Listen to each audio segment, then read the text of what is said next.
Chapter 1: The Night Shift.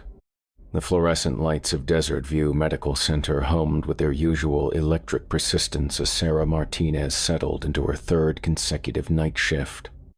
The small hospital served the scattered communities around the reservation, and midnight to 8 a.m. was always the quietest stretch.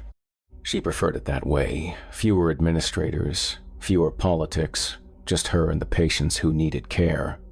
The October wind howled outside, carrying dust and the scent of sage across the parking lot. Sarah had grown up hearing the old stories from her grandmother, warnings about things that walked between worlds when darkness fell. But at 28, with a nursing degree and student loans to prove her commitment to the rational world, she'd learned to dismiss such talk as superstition. Around 2 a.m., the first unusual call came in. A rancher named Tom Bradley, voice shaking over the phone, reported that something was killing his cattle. Not coyotes or wild dogs, something that left the animals drained of blood but otherwise untouched. The sheriff's department had already been called, he said, but he wanted the hospital to know in case anyone came in with strange bite marks or injuries. Sarah logged the call and thought nothing more of it until Deputy Chen arrived an hour later, supporting a trembling teenage girl named Maya. Found her walking along Highway 17, Chen explained, his usually steady voice carrying an edge of unease. Says she was camping with friends up at Spider Rock, claimed something wearing her friend's face tried to get into their tent. Maya's eyes held a particular kind of terror that Sarah had seen before, the hollow stare of someone who'd witnessed something that broke their understanding of the world. Her hands shook uncontrollably, and she flinched at every shadow that moved across the walls. It sounded exactly like Jessica, Maya whispered as Sarah took her vitals. Exactly like her voice, but Jessica was already dead in her sleeping bag. I saw her. And this thing kept calling my name, scratching at the tent, begging me to come out and help. Sarah's blood pressure cuff felt suddenly cold against her fingers. What did you do? I stayed quiet until morning. When the sun came up, I ran and didn't look back. Maya's voice cracked, but I could hear it following me. Not footsteps, not exactly. More like something moving through the brush on 4 legs, but too big to be a dog. As Sarah documented Maya's account, she found herself glancing toward the windows more frequently. The desert stretched endlessly beyond the glass, dotted with ancient mesas and arroyos where anything could hide. The rational part of her mind suggested trauma, hallucination, perhaps drug use, but something deeper, something inherited from generations of desert wisdom, whispered that Maya was telling the truth. The phone rang again at 4:30 a.m. This time it was Maria Santos, an elderly woman from the Pueblo, calling about her neighbor's dog. The animal had been found that morning, alive but changed its eyes now held human intelligence, and it had been seen walking upright in the pre-dawn darkness. The old ways are stirring, Maria's voice crackled through the phone line. Things that should stay buried are waking up. You tell people to stay inside after dark. You tell them not to answer when something calls their name from outside their doors. Sarah's hand trembled as she set down the phone. Through the window, she could see the first pale hints of dawn touching the eastern mountains. Soon the sun would rise, and the night's strangeness would fade into memory and paperwork. But as she watched, a coyote trotted across the parking lot, moving with an odd, almost human gait, its head turning to look directly at her through the glass. For just a moment, their eyes met. And in that instant, Sarah saw something that made her blood freeze. The coyote's eyes held the unmistakable intelligence of human thought, ancient and malevolent and utterly aware of her presence.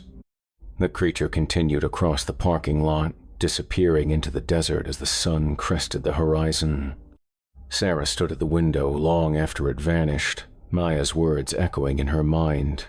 It sounded exactly like her voice. When her shift ended, Sarah drove home through the brightening desert, checking her rearview mirror more often than usual. That night, she would dream of yellow eyes watching from the darkness, and she would wake to the sound of something scratching at her bedroom window, something that called her name in her own voice. Chapter 2: The Photographer. David Kim had driven 8 hours from Phoenix to reach this particular stretch of desert, chasing rumors of ancient petroglyphs that had never been properly documented. The freelance photographer's career specialized in the intersection of art and archaeology, and the remote canyon system near Chinle promised exactly the kind of undiscovered imagery that sold to both academic journals and coffee table books. He'd set up camp in a shallow wash, far from any marked trails or tourist routes. The October air carried the sharp scent of pinyon pine and the deeper musk of animals moving through the brush. As darkness fell, David worked by the light of his camp stove, reviewing the day's shots on his camera's LCD screen. The petroglyphs had been everything he'd hoped, force spirals and figures that seemed to dance across the rock face, their meaning lost to time but their power undimmed. In several shots, he'd captured symbols that looked almost like warnings, humanoid figures with animal heads, grouped around what appeared to be a prone human form. Around midnight, the first sound reached him, a voice, distant but clear, calling his name from somewhere up the canyon. David looked up from his camera, listening intently. The voice came again, definitely human, definitely saying David, in a tone that suggested urgency. "Hello," he called back, his voice echoing off the canyon walls. "Is someone there? Are you hurt?" No response. David grabbed his flashlight and stepped outside his tent, playing the beam across the surrounding rocks. The canyon was a maze of shadows and wind-carved formations, perfect for hiding whatever might be moving in the darkness. The voice came again, closer now, but from a different direction. This time it sounded like his ex-wife, Jennifer, calling his name the way she used to when she was scared. But Jennifer was in Seattle, and they hadn't spoken in 2 years. David's rational mind kicked in. Sound could play tricks in canyons, bouncing off walls and creating auditory illusions. Some lost hiker was probably calling for help, and the acoustics were distorting the voice. He shouldered his camera bag and started toward the sound, flashlight beam dancing across the uneven ground. "I'm coming," he called out. "Keep making noise so I can find you." The response chilled him to the bone. It was his own voice, calling back to him from the darkness. "I'm coming. Keep making noise so I can find you." David stopped walking. The echo of his words had died away seconds ago, yet the voice continued, perfectly mimicking his tone and inflection. Something was learning from him, repeating his words back with inhuman precision. He backed toward his campsite, keeping the flashlight trained on the darkness ahead. The voice followed him, sometimes his own, sometimes Jennifer's, sometimes his mother's, calling his name with increasing urgency. Other sounds joined the caress, the soft pad of feet on stone, the scratch of claws against rock, the whisper of something large moving through the brush. When David reached his tent, he found his camera equipment scattered across the ground. The camera itself lay 10 feet away, its screen cracked but still functional. He grabbed it, checking the images, and his blood turned to ice.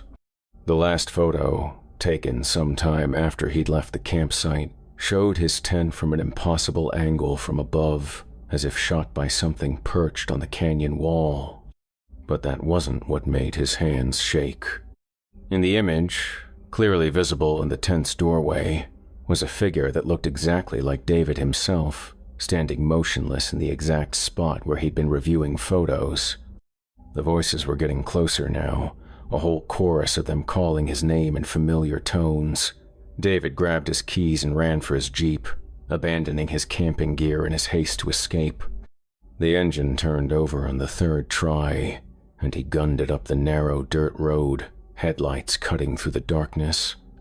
In his rearview mirror, he caught glimpses of movement shapes loping along the canyon rim, keeping pace with his vehicle despite the rough terrain. They moved with the fluid grace of predators, sometimes on 4 legs, sometimes on 2, their forms shifting and changing in the brief moments when his headlights caught them. David drove without stopping until he reached the highway, and even then he continued until the sun rose over the eastern mountains.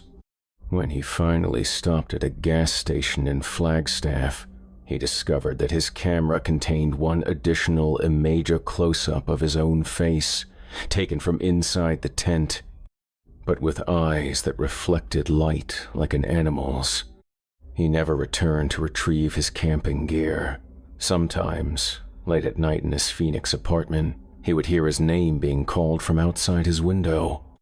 The voice was always familiar, always someone he loved, but David had learned never to answer. The camera he'd salvaged from that night now sits in a storage unit, along with the memory card he's never had the courage to examine fully. Because deep down, David knows that some of those photos would show him things he was never meant to see, and that somewhere in the desert, something wearing his face is still waiting for him to come back. Chapter 3: The Delivery Driver.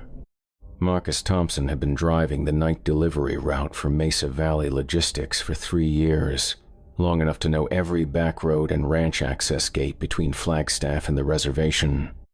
The job paid well enough to support his apartment and his daughter's daycare, and he'd grown comfortable with the solitude of driving empty highways under star-filled skies. The October night started like any other.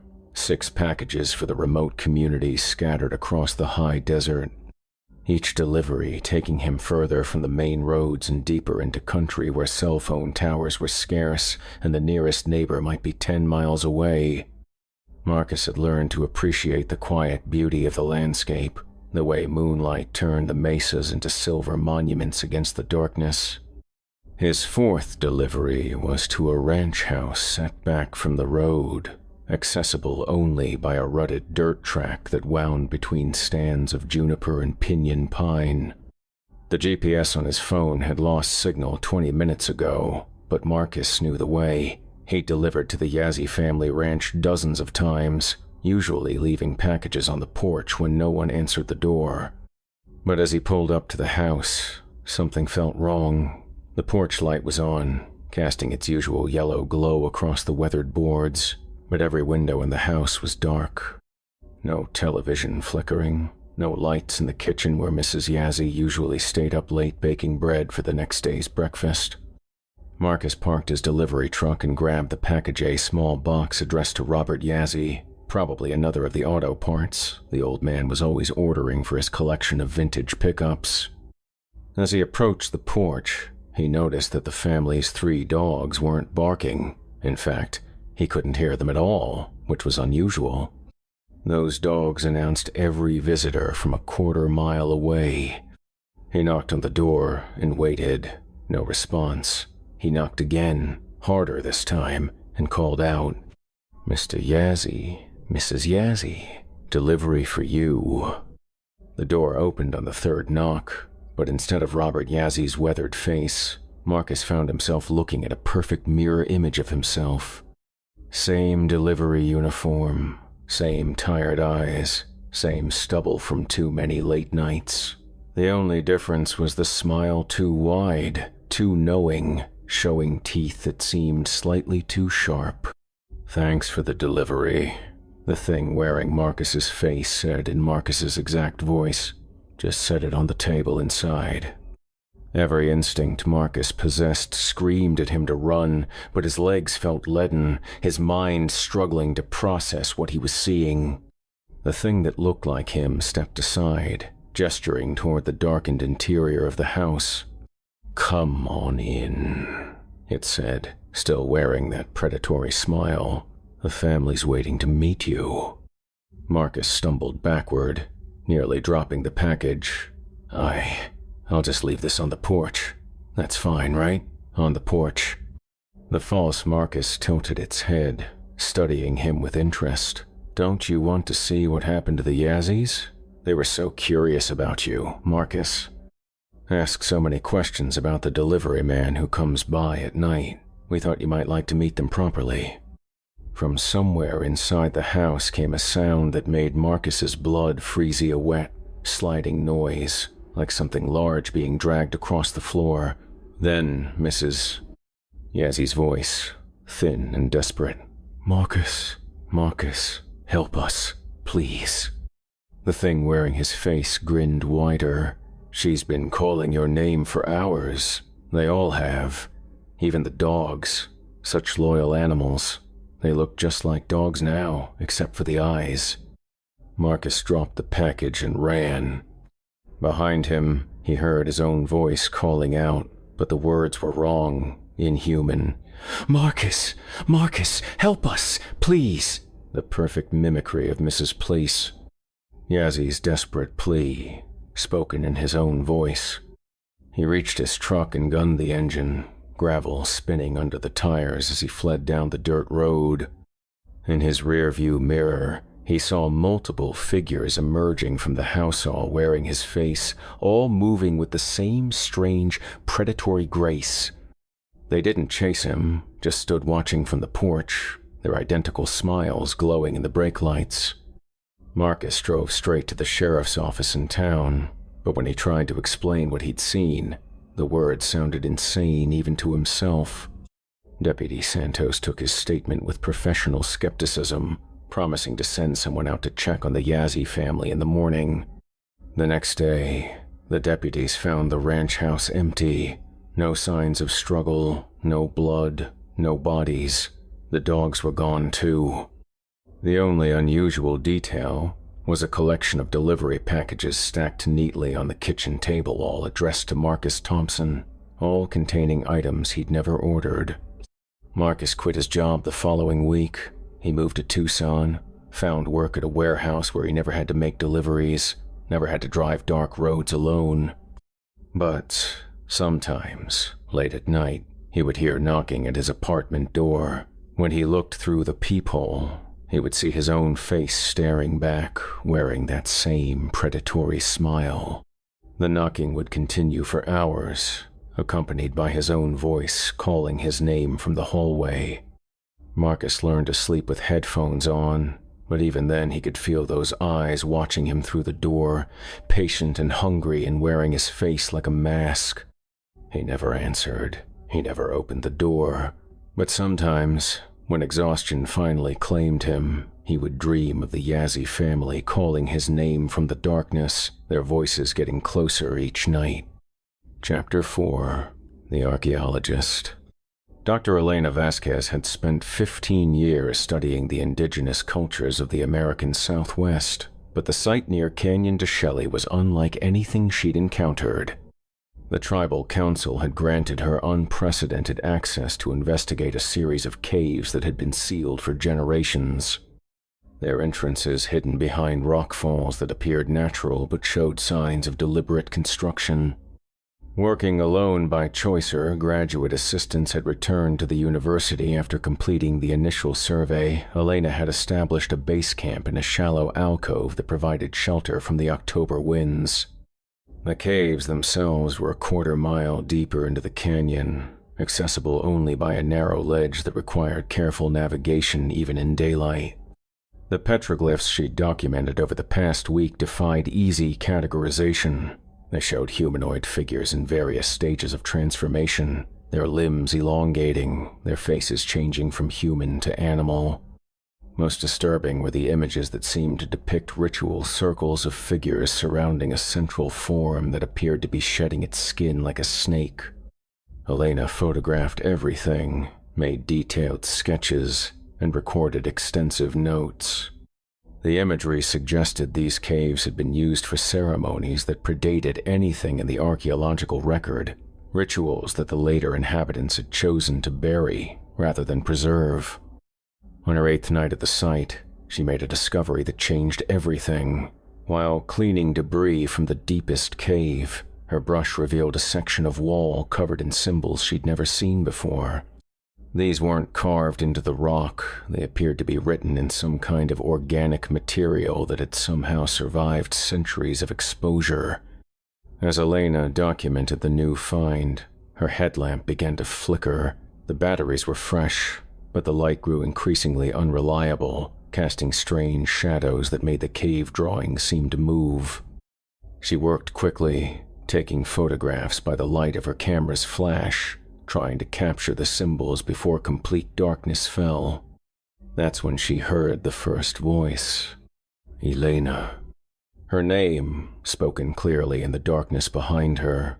She spun around, headlamp beam dancing across the cave walls, but found nothing. The voice had been familiar. It sounded like her mentor, Dr. Richard Hawthorne, who had died in a climbing accident 3 years earlier. "Richard," she called out, her voice echoing strangely in the confined space. "Is someone there?" The response came from a different direction, deeper in the cave where her light couldn't reach. This time it was her mother's voice, speaking in Spanish as she had when Elena was a child. "Mija, ven aquí. Come here, my daughter." Elena's hands shook as she adjusted her headlamp. Her mother had been dead for 8 years, had never seen these caves, had never even left New Mexico. But the voice was perfect, down to the slight accent that had faded over years of living in America. More voices joined the chorus, colleagues, friends, family members, both living and dead, all calling her name from different parts of the cave system.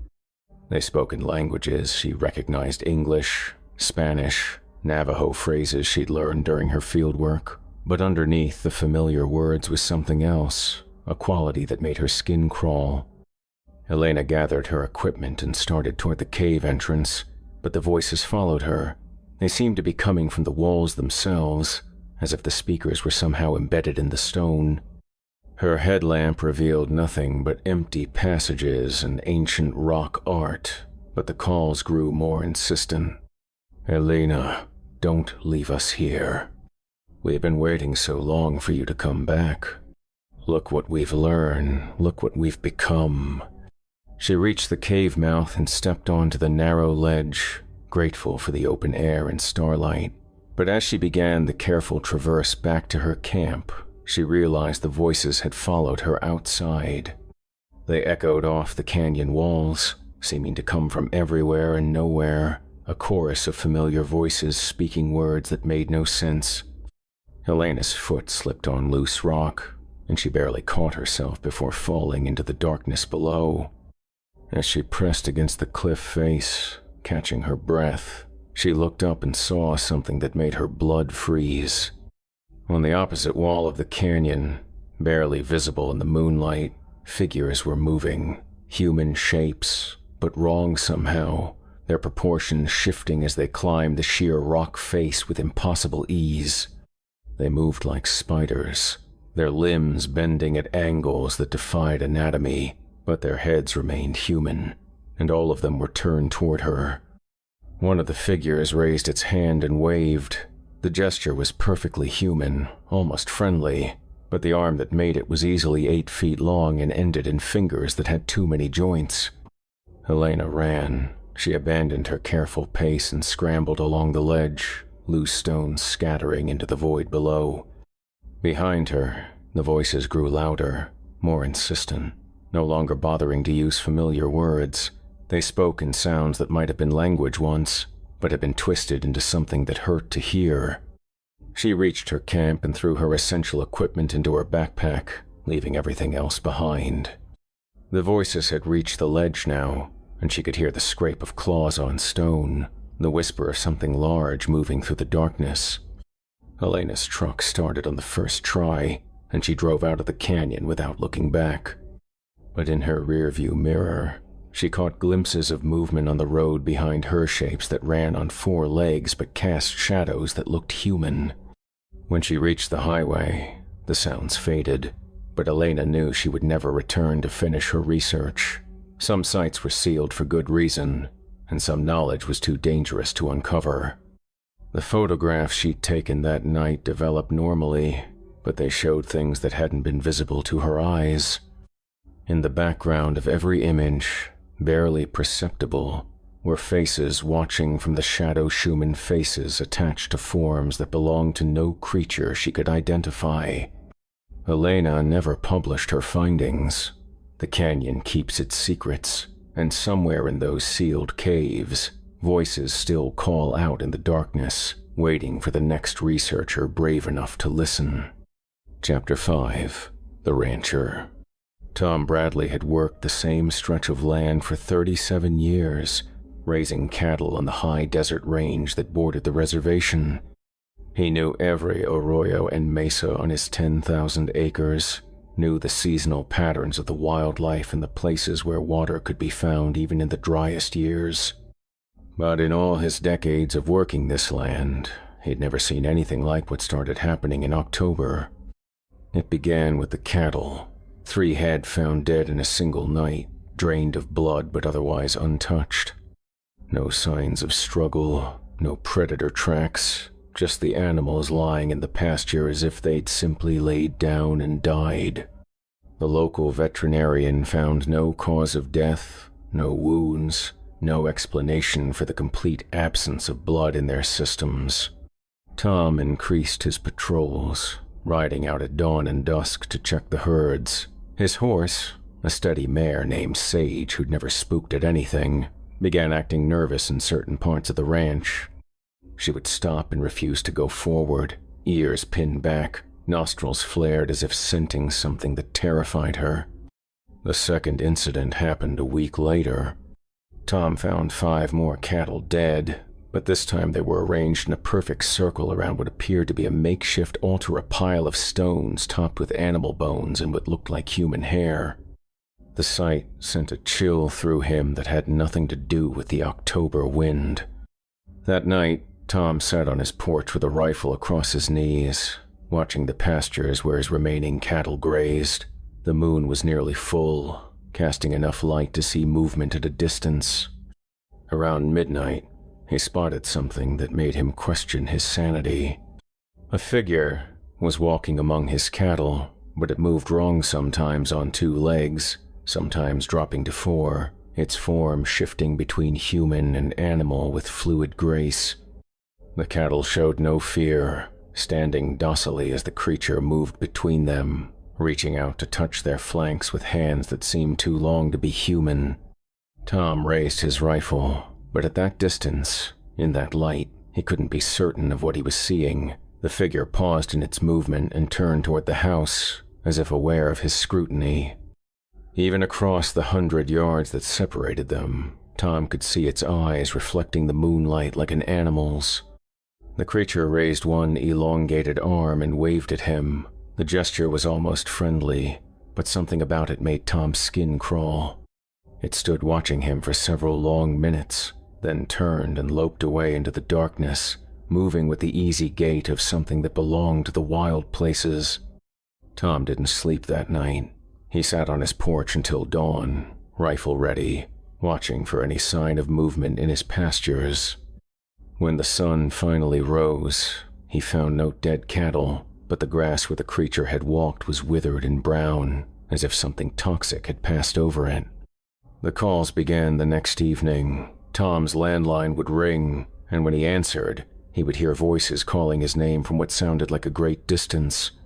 Sometimes it was his late wife, Margaret, calling as she used to when dinner was ready. Sometimes it was his brother Jake, who lived in Phoenix and hadn't visited the ranch in 5 years. Tom, where are you? We're waiting for you." The voices were perfect, down to the smallest inflection, but they were calling from places where no phone existed, from the barn, from the pastures, from the old line shack 20 miles from the nearest power line. Tom stopped answering the phone, but the voices followed him outside, calling from the darkness beyond his porch light. They knew things about him that only his family would know, remembered conversations from years past, spoke of shared memories with perfect accuracy. On the 10th night, Tom decided to take action. He loaded his truck with supplies and drove to the far pasture where he'd seen the creature. Using his headlights to illuminate the area, he found tracks in the soft earth prints that started human but gradually elongated and developed claws as they moved across the field. The tracks led to a small canyon that cut through his property, a place where ancient petroglyphs decorated the rock walls. Tom had always respected the site, knowing it was sacred to the people who had lived here long before his family claimed the land, but now something had changed. The air in the canyon felt thick and oppressive, filled with the scent of decay and something else, something wild and predatory. At the canyon's end, Tom found a cave he'd never noticed before. The entrance was low and narrow, but tracks led directly into it. Against every instinct he possessed, Tom followed them, flashlight beam revealing walls covered in fresh scratches and what appeared to be molted skin hanging from the ceiling like grotesque curtains. Deep in the cave, he found his cattle, all of them, standing in perfect rows, alive but changed. Their eyes reflected his flashlight beam like mirrors, and when they turned their heads to look at him, their movements were too fluid, too knowing for animals. One of the cows opened its mouth and spoke in his wife's voice. "Tom, you found us. We've been waiting for you to come home." Tom ran. He stumbled through the darkness, crashed through brush, and drove his truck at dangerous speed back to the house. Behind him, the canyon filled with the sound of his name being called in a dozen familiar voices, all of them wrong, all of them hungry. He called the sheriff, but when the deputies arrived the next morning, they found no cave, no tracks, no sign that anything unusual had happened. The cattle were back in their pasture, grazing peacefully, but Tom noticed they no longer cast shadows in the morning sun. Tom sold the ranch 2 weeks later, taking a loss that wiped out most of his retirement savings. He moved to Tucson, found a small apartment, and tried to forget what he'd seen. But late at night, he still hears the voices calling his name, and sometimes when he looks in the mirror, his reflection shows eyes that reflect light like an animal's. The new owners of the ranch reported no problems for the first month. Then the cattle started dying, drained of blood, arranged in perfect circles around piles of stones and bones. The cycle had begun again, and somewhere in the darkness of the desert, something wearing familiar faces was waiting for the next person to answer its call. Chapter 6. The Hiker. Amanda Chen had been planning the solo backpacking trip for months, mapping out a route through the remote wilderness area that would take her far from any established trails. After a brutal year of medical residency, she craved the solitude and challenge of navigating the high desert canyons with nothing but her own skills and preparation. The October weather was perfect for hiking cool nights and warm days, with crystal clear skies that promised excellent visibility for navigation. Amanda's route would take her through a series of interconnected canyons, following ancient game trails and dry creek beds to reach a pristine area that few humans had ever visited. 3 days into her hike, she encountered the first sign that something was wrong. Amanda discovered a campsite that hadn't been there the night before, a small clearing where someone had built a fire and arranged sleeping gear.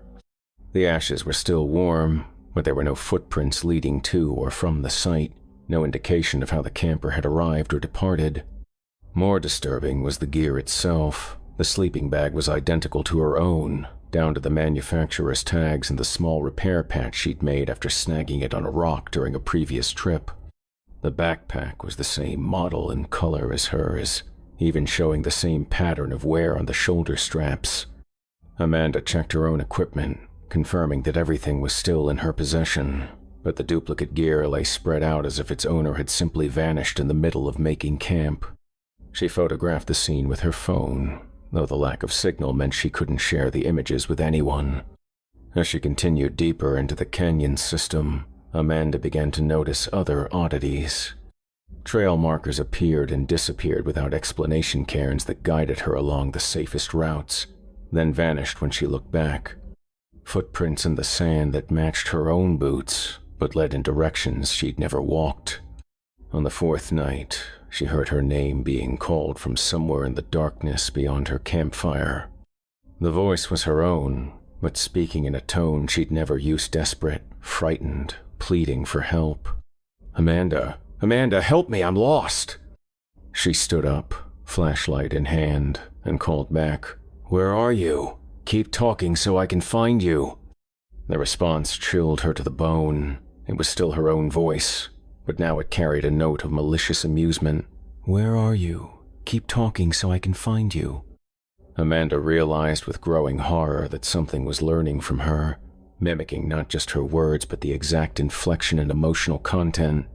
She sat back down by the fire, trying to think rationally about what she was experiencing. Stress, altitude, dehydration, any number of factors could cause auditory hallucinations. But when she looked at her GPS device, she discovered something that shattered her rational explanations. According to the satellite data, she was in 2 places at once. The device showed her current location by the fire, but it also displayed a second signal, moving in circles about half a mile away, transmitting from what appeared to be an identical GPS unit. The duplicate signal moved in a pattern that made no sense, spiraling through terrain that was impossible to navigate, moving at speeds that no human could maintain over rough ground. Yet the device insisted it was receiving data from her own GPS transponder. Amanda packed her gear and broke camp, deciding to hike out in the darkness rather than spend another night in the canyon. But as she began to climb toward the rim, her flashlight revealed something that made her blood freeze. Fresh footprints in the sand, identical to her own boots, leading in the opposite direction toward the depths of the canyon where the duplicate GPS signal was moving. The footprints were accompanied by drag marks, as if whoever made them was pulling something heavy behind them. At irregular intervals, Amanda found pieces of camping equipment scattered along the trail, items identical to her own gear, but showing signs of having been buried in the earth for years. Hours before dawn, exhausted and disoriented, Amanda finally reached the canyon rim. She used her satellite phone to call for emergency extraction, claiming a medical emergency that required immediate helicopter evacuation. The rescue team found her 12 hours later, dehydrated and suffering from severe psychological trauma. But when they checked her equipment, they discovered something that none of them could explain. Amanda's backpack contained duplicate items too of everything, as if she'd been carrying the gear of another hiker identical to herself. The second set of equipment was covered in a fine layer of dust and showed signs of prolonged exposure to the elements. Amanda never returned to hiking. She moved to a city, found work in a hospital where she was never alone, never far from other people and bright lights. But sometimes, late at night during her shifts, she would see her own reflection in the hospital windows and notice that it moved a fraction of a second before she did. The GPS device from her final hike still transmits occasionally, sending signals from the canyon where she left no equipment behind. Search and rescue teams have investigated the coordinates multiple times, finding nothing but an empty clearing where someone had built a fire and arranged camping gear in a perfect circle around a pile of human bones.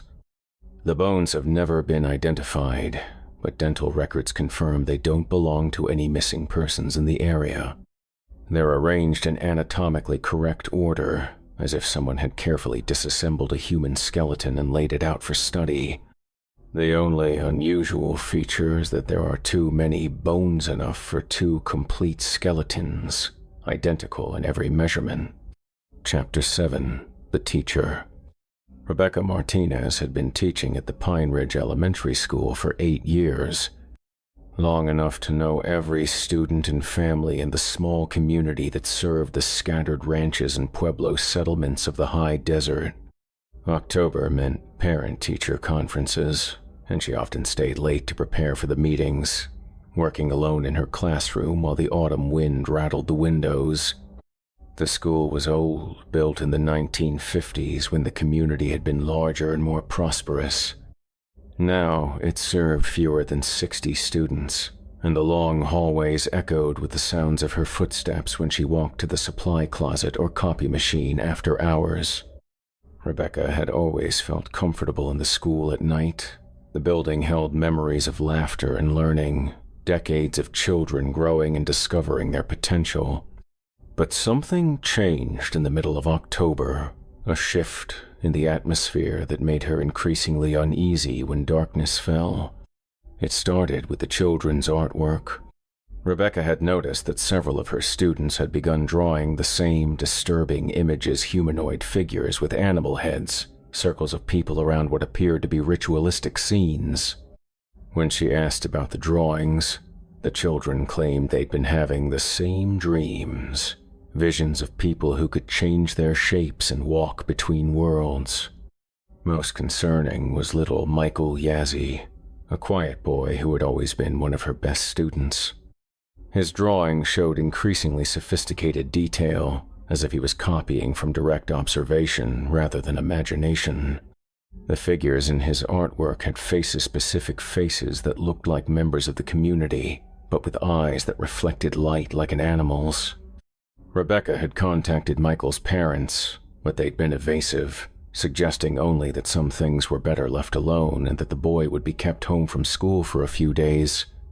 When Michael returned, he was different, quieter, more watchful, and his drawings had changed to show normal subjects like houses and trees. On the night of October 23rd, Rebecca was grading papers when she heard children's voices coming from the playground. At first, she assumed it was neighborhood kids playing after dark, but as she listened more carefully, she recognized the voices of her own students. Looking out her classroom window, she could see figures moving on the playground equipment. Children's silhouettes climbing the monkey bars and sliding down the slides, their laughter carrying clearly through the glass. But something was wrong with their movements, too fluid, too graceful, as if they were performing rather than playing. Rebecca grabbed her flashlight and walked outside to investigate. The playground was empty, but she could still hear the voices, now coming from different directions around the school grounds. Her students calling to each other, organizing games, discussing homework assignments in conversations that sounded perfectly normal except for the fact that all the children should have been home with their families. "Mrs. Martinez?" The voice came from behind her, and Rebecca spun around to find little Sarah Begay standing at the edge of the playground. The girl looked exactly as she did during school hours, wearing the same clothes she'd had on earlier that day, but her eyes reflected the flashlight beam like mirrors. "Sarah, what are you doing here so late? Where are your parents?" The child smiled, but the expression was wrong too, knowing, too adult for her 8-year-old face. "We've been waiting for you, Mrs. Martinez. We have so much to show you." More children emerged from the shadows around the playground, all of Rebecca's students, standing in a perfect circle around her, their eyes gleaming in the darkness. They looked exactly as they should, down to the smallest detail, but their presence felt wrong in a way that made her skin crawl. "We learned something new," said Michael Yazzie, his voice carrying the same unsettling adult intelligence as Sarah's. "Want to see what we learned?" Before Rebecca could respond, the children began to change. Their forms shifted and flowed like water, limbs stretching and contracting, faces elongating into animal muzzles while their eyes remained disturbingly human. The transformations were gradual and graceful, as if this was the most natural thing in the world. Rebecca backed toward the school building, but found her way blocked by more figurous adult shapes that might have been parents and community members, but wrong in the same fundamental way as the children. They moved with the same fluid grace, their forms shifting between human and animal with each step. "Don't be afraid," said a voice that sounded like the school principal, Dr. Clearwater. "We just want to teach you something new, something that's been hidden for too long." Rebecca ran. She sprinted toward her car, fumbling for her keys as the voices of her students called after her, no longer bothering to maintain their human speech patterns. The sounds they made were part animal, part human, and entirely wrong. Her car started on the 3rd try, and she drove away from the school without looking back. But in her rear-view mirror, she could see the figures standing in the parking lot, watching her leave with expressions of patient hunger. Rebecca called in sick the next day, then the day after that. When she finally returned to school, she found her classroom exactly as she'd left it, but with one disturbing addition. Every child's desk contained a new drawing all identical, all showing a woman who looked exactly like Rebecca, but with animal eyes and claws instead of hands. The real children acted normally when they returned to class, showing no memory of the night on the playground, but Rebecca noticed that their drawings had changed permanently. They no longer depicted the disturbing transformation scenes, but their human figures all had one thing in commonness that reflected light, like an animal's. Rebecca quit teaching at the end of the school year. She moved to Albuquerque, found work at an urban school where the students came from different backgrounds and the building was never empty at night.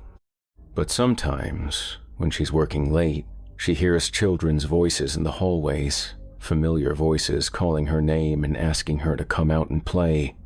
She never answers.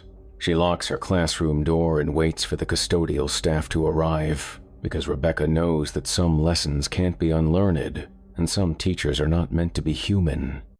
Chapter 8. The Geologist. Dr. James Crawford had spent most of his career studying the geological formations of the Colorado Plateau, but the survey work near Shiprock was unlike anything he'd encountered. The rock samples he'd collected showed mineral compositions that didn't match any known formations in the region, as if the stone itself had been altered by some unknown process. Working alone from a base camp established in a remote valley, James had been documenting unusual seismic activity, small tremors that occurred in patterns too regular to be natural, almost like a heartbeat deep within the earth. His instruments detected movement in underground cavities that weren't shown on any geological survey, vast spaces that seemed to shift and change position between readings. The October nights were clear and cold, perfect for stargazing during breaks from his work. James had always found comfort in the vastness of the desert sky, the way it put human concerns into cosmic perspective. But lately, the stars seemed wrong, somehow too bright, arranged in patterns that hurt to look at directly. On his 12th night at the site, James made a discovery that changed everything. While analyzing soil samples under his field microscope, he found organic material that shouldn't exist, cellular structures that appeared to be part plant, part animal, and part something else entirely. The cells were still alive, responding to stimuli and reproducing at a rate that defied biological laws. As he documented his findings, James became aware that the regular seismic tremors had stopped. The instruments that had been recording steady underground activity for nearly 2 weeks now showed nothing but silence. It was as if something deep in the earth had suddenly gone to sleep or had awakened and was now listening. The first sign of trouble came when his radio equipment began picking up transmissions that shouldn't exist. Voices speaking in languages he didn't recognize, discussing topics that made no sense. But occasionally, he would hear fragments of English conversations about his research, discussions of his daily routine, plans that involved his continued presence at the site. The geologist is working late again tonight. His instruments are detecting the deep places. Soon he'll understand what lives beneath the stone. James tried to trace the source of the transmissions, but his equipment indicated they were coming from directly below his position from the unmapped cavities deep underground. The voices were clear and distinct, as if the speakers were using sophisticated broadcasting equipment, but they discussed him with the casual familiarity of people who had been watching him for weeks. On the 13th night, James decided to investigate the source of the seismic activity. Using ground-penetrating radar, he located what appeared to be a large cavity approximately 50 feet below the surface. The reading showed a space the size of a cathedral, with multiple passages leading away into the darkness. Working through the night, James used a portable drill to create a narrow access hole. The drilling was easier than it should have been, as if the rock was somehow less dense than his instruments indicated. When the drill finally broke through, a warm breeze flowed up from the depths, carrying scents of earth and decay and something else, something organic and alive. James lowered a camera into the cavity, watching the images on his laptop screen as the device descended through the darkness. The walls of the space were covered in what appeared to be carved symbols, but the patterns seemed to shift and change as he watched, rearranging themselves in response to his observation. 50 feet down, the camera's light revealed the floor of the cavity. James nearly dropped the laptop when he saw what was waiting there. Figures stood in perfect rows, human in shape but wrong in every detail. Their skin had the texture of stone, their limbs were elongated beyond natural proportions, and their faces held an ancient intelligence that had nothing human about it. As the camera descended further, the figures turned to look directly at the lens. Their eyes reflected the LED lights like mirrors, and their mouths opened in unison, revealing teeth that had been carved from the same stone as the walls around them. One of the figures stepped forward and spoke directly to the camera, its voice somehow transmitted through the equipment to emerge from James's speakers. "Dr. Crawford, we've been waiting for you to find us. Your instruments have been calling to us for days." James yanked the camera up, reeling in the cable with desperate haste. But as the device emerged from the hole, he saw that it had brought something with it, a fine coating of dust that seemed to move and shift like living tissue. The dust immediately began to spread across his equipment, and wherever it touched, his instruments began displaying impossible readings. The seismic monitors showed movement throughout the entire valley, as if the ground itself was reshaping itself from below. The temperature sensors detected pockets of intense heat moving through the rock, following the patterns of the unmapped cavities. And the radio equipment began broadcasting James's own voice, speaking words he'd never said about discoveries he'd never made. James packed his equipment with frantic haste, but as he loaded his truck, he realized that the landscape around him had changed. Rock formations that had been landmarks for nearly 2 weeks were now in different positions, and new outcroppings had appeared overnight. The very geology of the valley was rearranging itself, following rules that had nothing to do with natural processes. He drove away from the site as dawn broke over the eastern mountains, but in his rear-view mirror, James could see the ground itself moving, flowing like water, reshaping the valley according to some ancient design. The dust that had coated his camera equipment was spreading across his truck's interior, and wherever it settled, his instruments detected the presence of the same impossible cellular structures he'd found in the soil samples. James never published his findings from the Shiprock survey. He took early retirement, moved to Florida where the geology was simple and well documented, and tried to forget what he'd seen in the depths below the desert. But sometimes, late at night, he can feel vibrations in the ground beneath his house, a regular pulse like a heartbeat, coming from something deep underground that remembers his name. His old instruments, sealed in a storage unit in Albuquerque, still occasionally transmit readings. They detect seismic activity in locations where James has never been, and radio signals that carry his voice discussing research he's never conducted. The transmissions suggest that somewhere beneath the earth, something is using his equipment to continue the work he abandoned, mapping the deep places where ancient things wait to be discovered. Chapter 9. The Paramedic. Lisa Rodriguez had been working emergency medical services in the Four Corners region for 6 years, long enough to handle everything from heart attacks to car accidents with steady professionalism. The rural territory she covered included reservation lands, ranch country, and scattered communities where the nearest hospital might be an hour away by ambulance. October had been unusually busy, with a series of calls that shared disturbing similarities. Patients found in remote locations, suffering from blood loss that couldn't be explained by any visible injuries. Each victim described the same experience, being approached by someone they knew and trusted, only to realize too late that the familiar face was hiding something inhuman. The calls usually came in the early morning hours, when the night shift was nearly over and Lisa was looking forward to going home. Remote locations that required careful navigation over dirt roads, following GPS coordinates to find victims who had managed to call for help in their final moments of consciousness. On October 27th, Lisa received a call that would change everything. A hiker reported finding an injured woman in a canyon 20 miles from the nearest road. The caller gave precise coordinates and described the victim's condition in medical terminology that suggested professional training. Lisa and her partner, Mike Santos, loaded their ambulance and began the long drive to the coordinates. The location was accessible only by a rutted track that wound through increasingly isolated terrain, far from any marked trails or camping areas.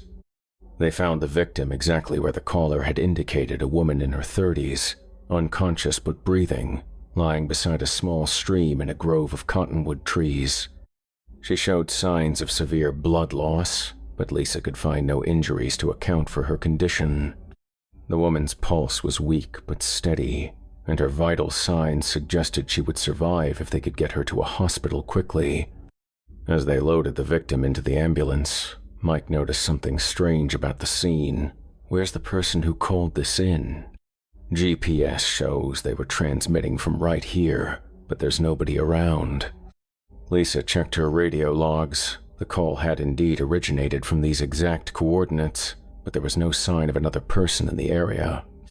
No footprints other than the victims. No camping equipment. No explanation for how someone had been present to make the call. Maybe they left to get cell signal, Lisa suggested, but something about the situation made her uneasy.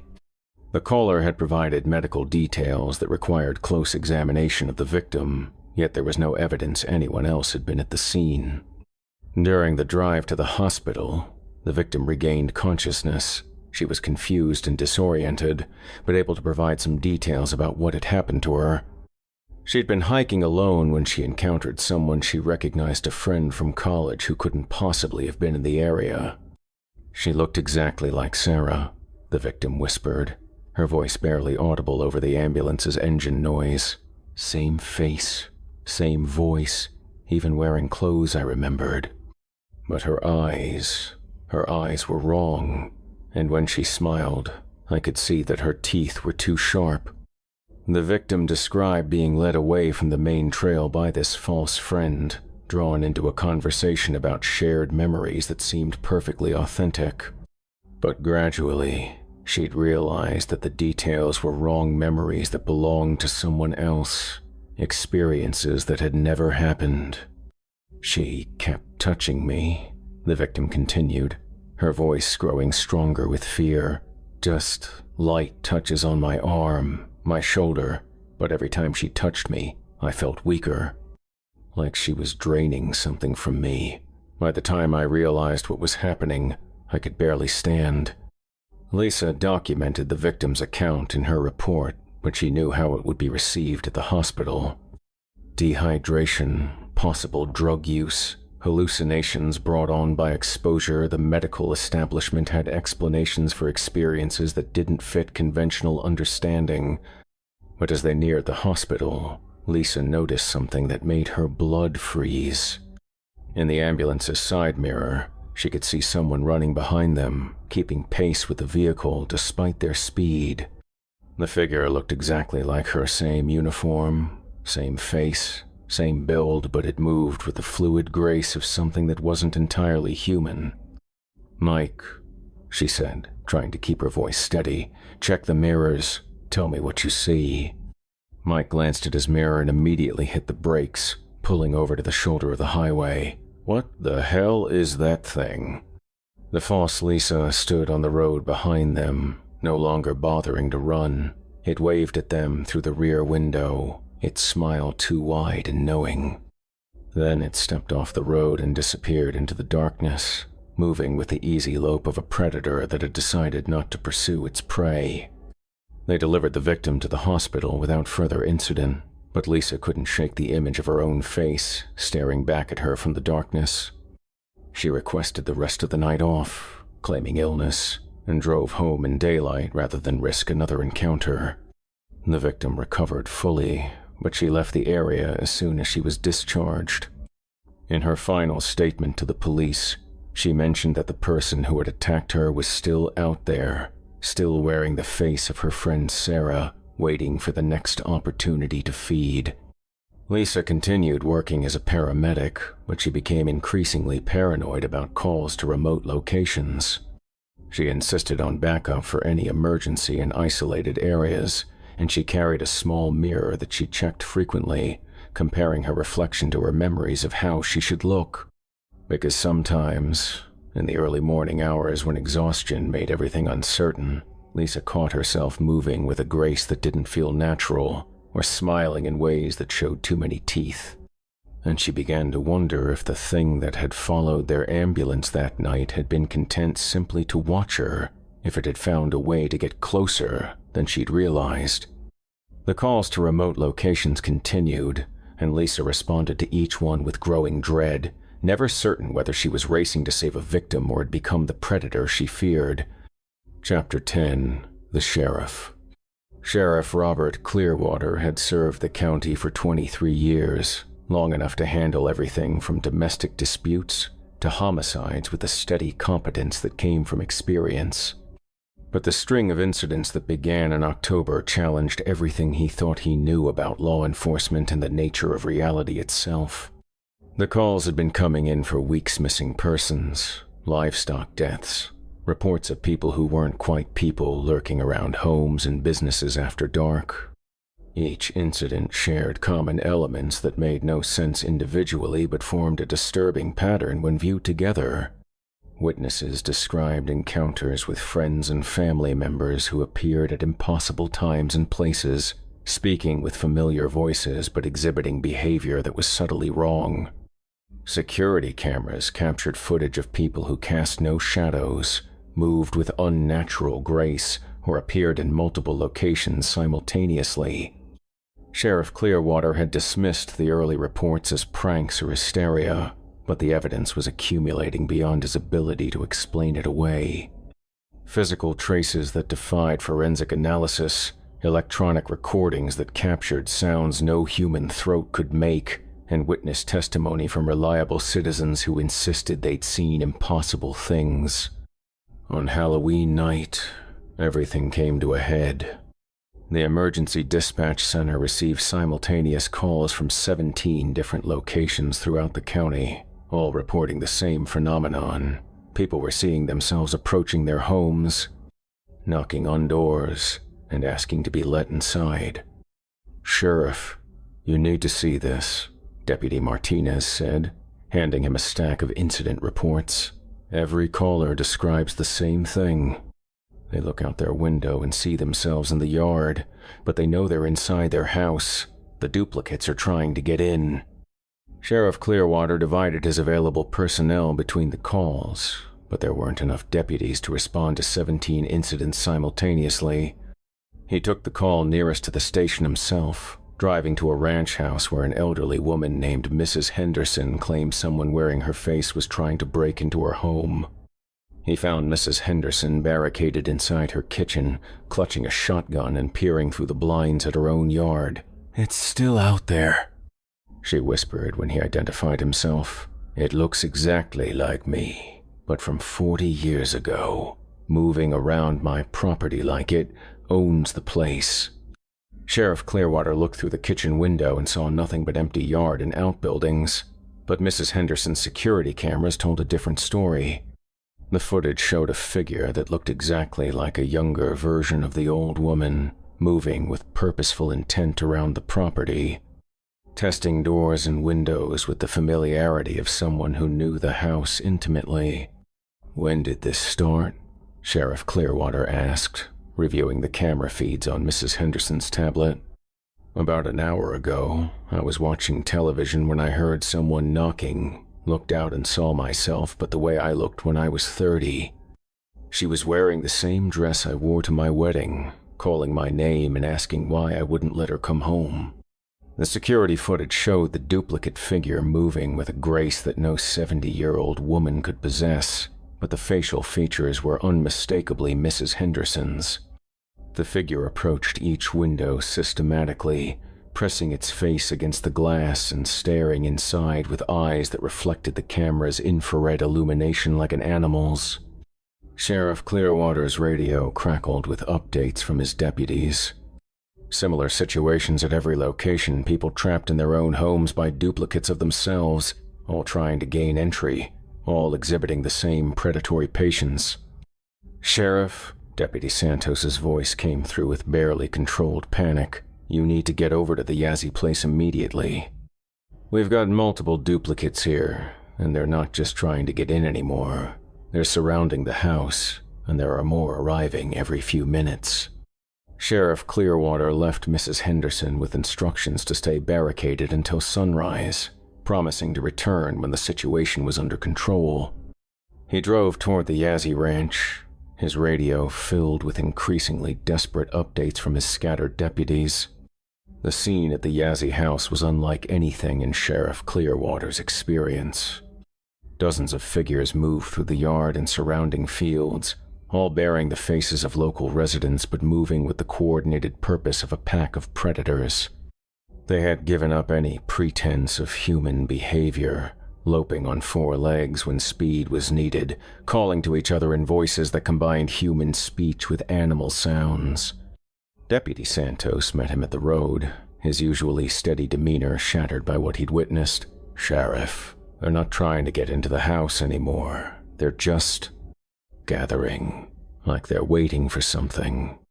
As if responding to his words, every figure in the yard stopped moving and turned toward the arriving patrol car. Dozens of familiar faces, ranchers, shopkeepers, teachers, even some of his own deputies, all wearing expressions of hungry anticipation. One of the duplicates approached the car, moving with the fluid grace that Sheriff Clearwater had seen in the security footage. It wore the face of his own wife, Linda, but spoke in the voice of something that had never been human. "Robert," it said, pressing its face against the driver's side window, "we've been waiting for you. The transformation is almost complete. Soon everyone will understand what they really are." Sheriff Clearwater drew his weapon, but the false Linda only smiled, revealing teeth that had been filed to sharp points. "You can't stop what's already begun. Look around you, Robert. Look at your deputies. Look at your town. How many of us do you think are real?" For the first time since the incidents began, Sheriff Clearwater looked carefully at Deputy Santos. The man stood exactly as he should, wore the correct uniform, and carried himself with familiar competence. But his eyes reflected the streetlight like mirrors, and when he smiled, Sheriff Clearwater caught a glimpse of teeth that were too sharp for human mouths. "Santos?" Sheriff Clearwater said, backing away from both his deputy and the thing wearing his wife's face. "Sorry, Sheriff," Santos replied, his voice carrying the same predatory amusement as the false Linda. "The real Deputy Santos is safe. We needed someone to keep watch over you, make sure you didn't interfere with the gathering." Sheriff Clearwater ran. He abandoned his patrol car and fled into the darkness beyond the ranch house, leaving behind his radio, his backup, and any hope of maintaining official control over the situation. Behind him, dozens of familiar voices called his name, but he no longer trusted any of them. He spent the night hiding in an abandoned mine shaft, listening to the sounds of the county being transformed around him. Vehicles moved along the highways, radios chattered with normal-sounding traffic, and life continued with the appearance of normalcy. But Sheriff Clearwater knew that something fundamental had changed, that the community he'd protected for over 2 decades was no longer entirely human. At dawn, he emerged from hiding and walked to the highway, where a passing trucker offered him a ride to the state police headquarters. Sheriff Clearwater submitted his resignation that afternoon, claiming a family emergency that required immediate relocation. The county appointed Deputy Santos as interim sheriff, and life in the area continued without obvious disruption. Crime rates actually decreased, and the mysterious incidents that had plagued October came to an abrupt end. But sometimes, late at night, Truckers driving through the area report seeing unusual things in their headlights, people moving through the desert with animal grace, eyes that reflect light like mirrors, and smiles that show too many teeth. Sheriff Clearwater never returned to investigate what happened to his community. He lives in a city now, works private security, and sleeps with his bedroom door locked. But sometimes he checks the local news from his old county, reading about the continuing success of Sheriff Santos and the peaceful community that seems to have solved all its problems overnight. The articles are always accompanied by photographs that show familiar faces, former deputies, local business owners, residents he'd known for decades. They all look exactly as they should, but their eyes reflect the camera flash like an animal's, and their smiles reveal teeth that are just slightly too sharp for human mouths. Chapter 11. The Night Shift. Sarah pulled her jacket tighter as she walked across the empty hospital parking lot. The graveyard shift at Desert Regional Medical Center was never pleasant, but tonight felt different. The October wind carried an unnatural chill, and the shadows seemed to move independently of their sources. As the newest nurse on staff, Sarah had drawn the worst assignment, the isolated wing where they kept terminal patients. The hallway stretched endlessly under flickering fluorescent lights, each room containing someone's final moments. Around 2 a.m., she heard a voice calling from room 237. "Sarah, Sarah, help me." The voice sounded like her grandmother, who had passed away in this very hospital 3 years ago. Sarah's blood turned to ice. She approached the room slowly, her footsteps echoing in the empty corridor. Room 237 was supposed to be empty. Budget cuts had left an entire section unused, but the voice continued, more insistent now. "Sarah, please. I'm so cold." She pushed open the door to find the room bathed in moonlight. In the bed lay a figure that looked exactly like her grandmother, the same silver hair, the same weathered hands, even wearing the blue nightgown she'd been buried in. "Grandma?" Sarah whispered, stepping closer. The thing in the bed turned its head, and Sarah saw her grandmother's face, but the eyes were wrong. They were yellow, like those of a predator, and they reflected the light like mirrors. "Come closer, child," it whispered, its voice now carrying an undertone of something wild and hungry. "I've missed you so much." Sarah backed toward the door, but it slammed shut. The figure in the bed began to change, bones cracking and reshaping, her grandmother's familiar face elongated, sprouting coarse black fur. The nightgown tore as the body beneath expanded and twisted. "You've been such a good granddaughter," the creature snarled, its voice now a guttural growl. "Always visiting, always caring. Now you can join me permanently." Sarah screamed and threw herself against the door, but it wouldn't budge. Behind her, she heard claws scraping against the floor as the skinwalker dropped from the bed. She felt hot breath on her neck and sharp teeth grazing her skin. The next morning, they found Sarah in room 237, catatonic and clutching a torn piece of blue fabric. She never spoke again, spending her remaining days in the psychiatric ward, staring at empty spaces and whispering apologies to someone only she could see.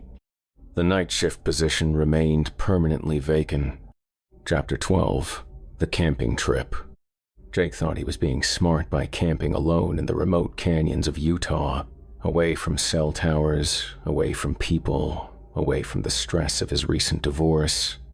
Just him, his gear, and the vast wilderness. He'd chosen a spot near ancient petroglyphs, though the local rangers had warned him about camping in that particular area. Strange things happen there, the older ranger had said, but Jake dismissed it as typical small-town superstition. The first night passed peacefully. The second night, he heard the howling. It started distant, echoing off the canyon walls, but gradually grew closer. Jake had heard plenty of coyotes before, but this was different, too organized, too purposeful.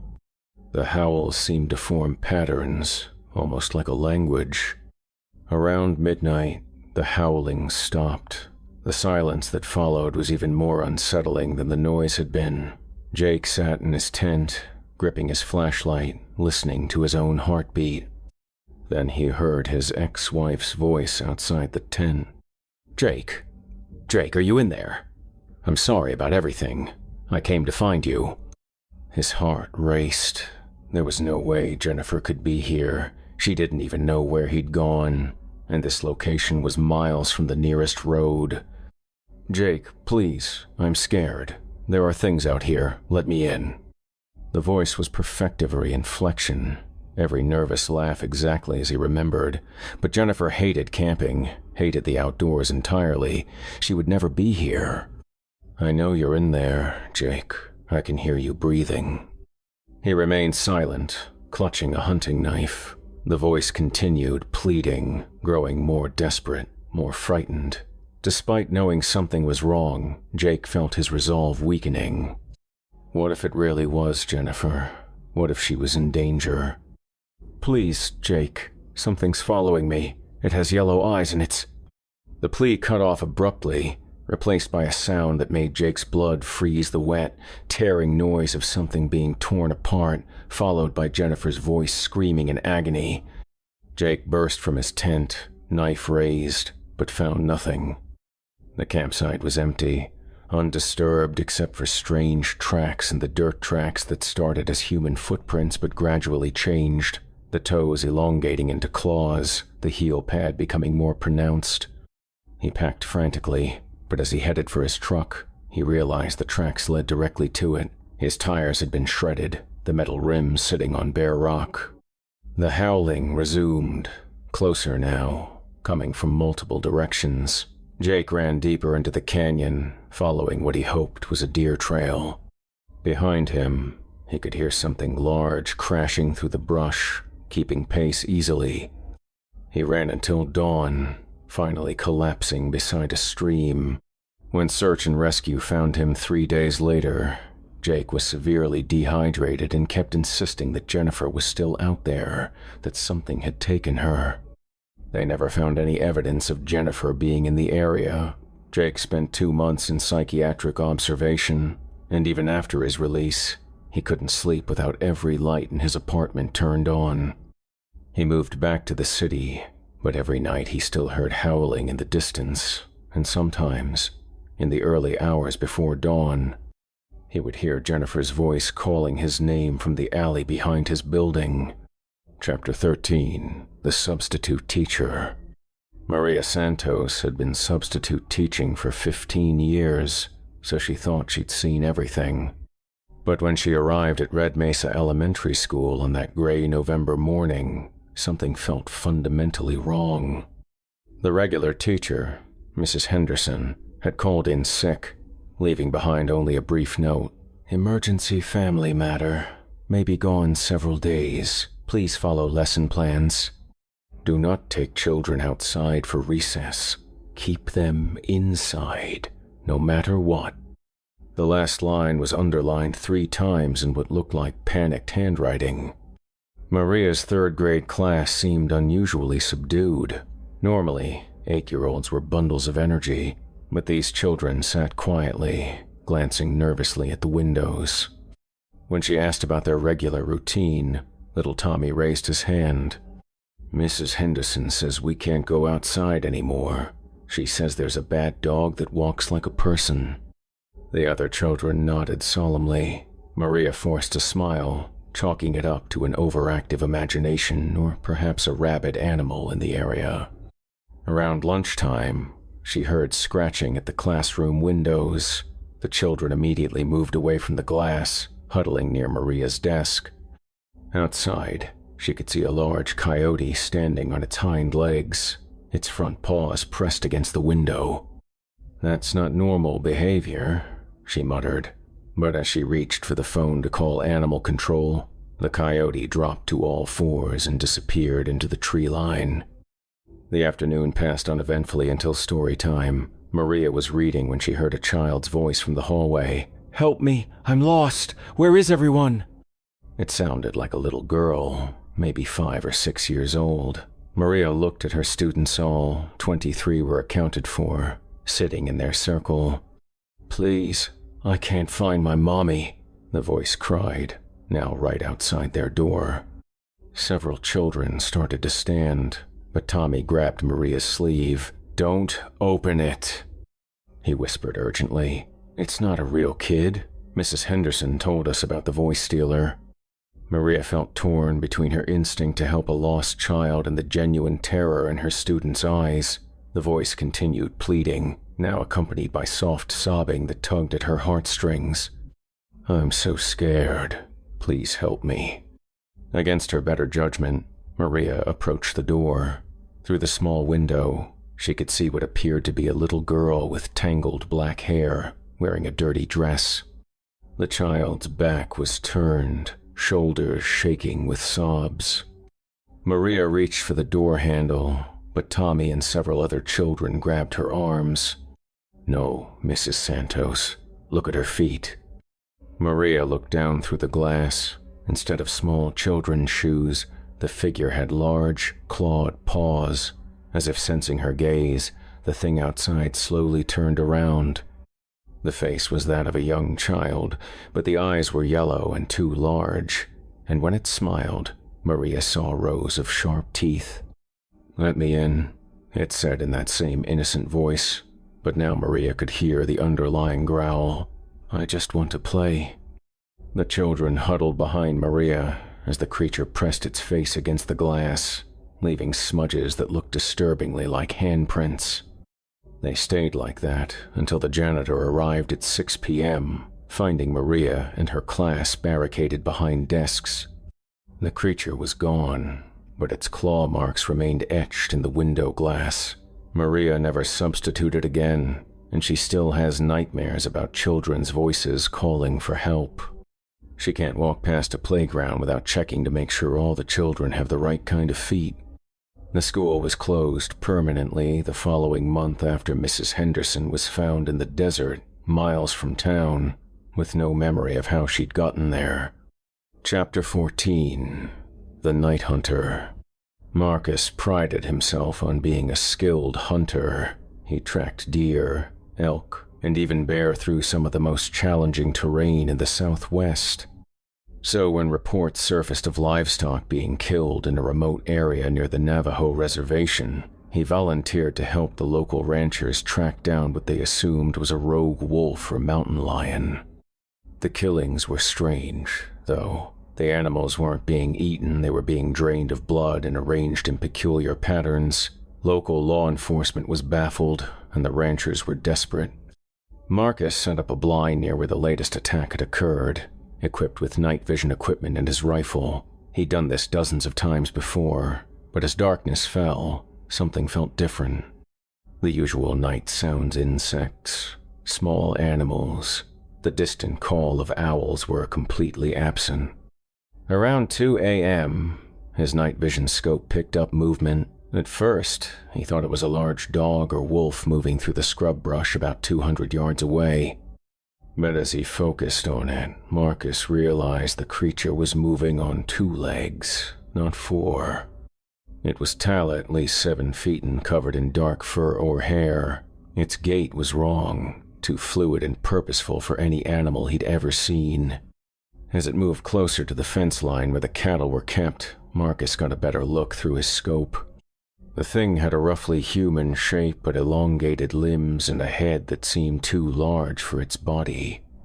When it turned in profile, Marcus could see a snout filled with teeth that reflected his scope's infrared illumination.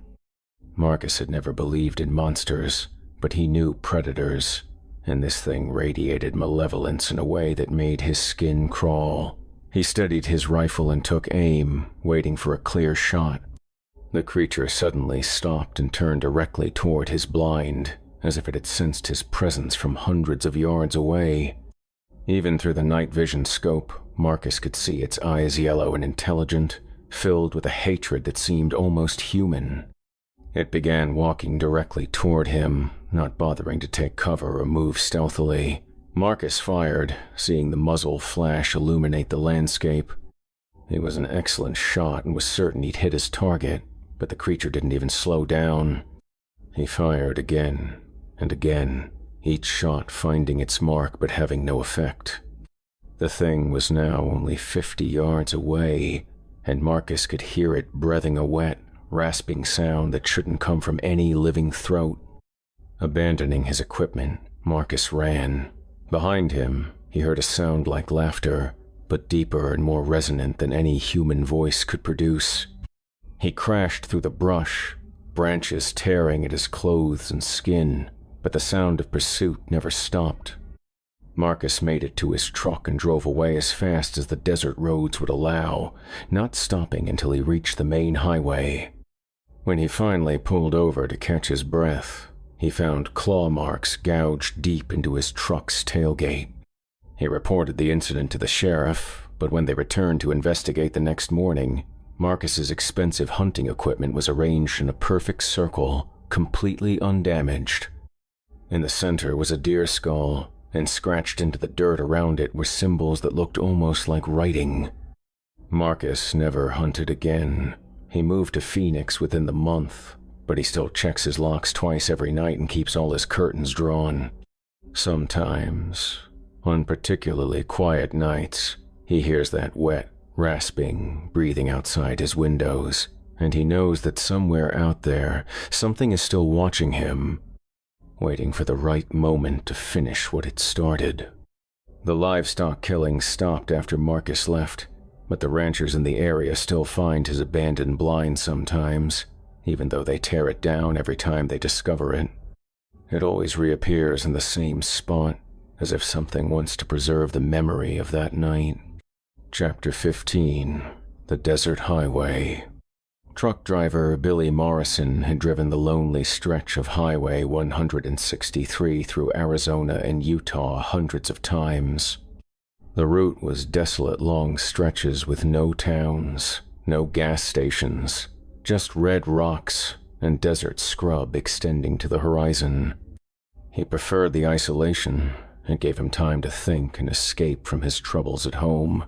But on this particular October night, Billy encountered something that would make him never want to be alone again. It started around midnight, when his headlights picked up a figure standing beside the road. It looked like a woman, young and well-dressed, holding what appeared to be a gas can. Billy was naturally cautious about picking up hitchhikers, but she seemed genuinely stranded, and he'd never been able to ignore someone in need. He pulled over and rolled down his window. The woman approached the cab with a grateful smile. "Thank you so much for stopping," she said, her voice sweet and relieved. "My car broke down about 5 miles back. I've been walking for hours." Billy studied her more carefully. She was attractive, probably in her 20s, wearing a clean white dress that seemed impractical for a desert highway. Her hair was perfectly styled, and she didn't appear to have been walking through the desert at all. "Where's your car?" Billy asked, looking back down the highway. "Just around that bend." She pointed behind them. "I tried to flag down other drivers, but you're the first person to stop. I was starting to think I'd have to walk all the way to the next town." Something nagged at Billy's instincts. He'd driven this route for years and hadn't seen any broken-down vehicles. But the woman seemed harmless enough, and it was possible he'd simply missed seeing her car in the darkness. "Hop in," he said, unlocking the passenger door. The woman climbed into the cab with surprising agility, settling into the seat with a contented sigh. As Billy pulled back onto the highway, he caught her scent not perfume or shampoo, but something wild and musky, like wet animal fur. "I'm Billy," he said, trying to make conversation. "What's your name?" "Sarah," she replied, but when he glanced over, her lips hadn't moved. The voice seemed to come from somewhere else in the cab. Billy felt his unease growing. In the glow of the dashboard lights, he could see her more clearly now. Her skin was pale, almost gray, and when she smiled, her teeth seemed too sharp and too numerous. "So where are you heading?" he asked, gripping the steering wheel tighter. "Same place you are," she said, and this time he was certain her lips weren't moving. The voice came from behind him, as if someone else was sitting in the sleeper berth. Billy checked his mirrors but saw nothing. When he looked back at his passenger, she was staring at him with eyes that reflected the dashboard lights like mirrors.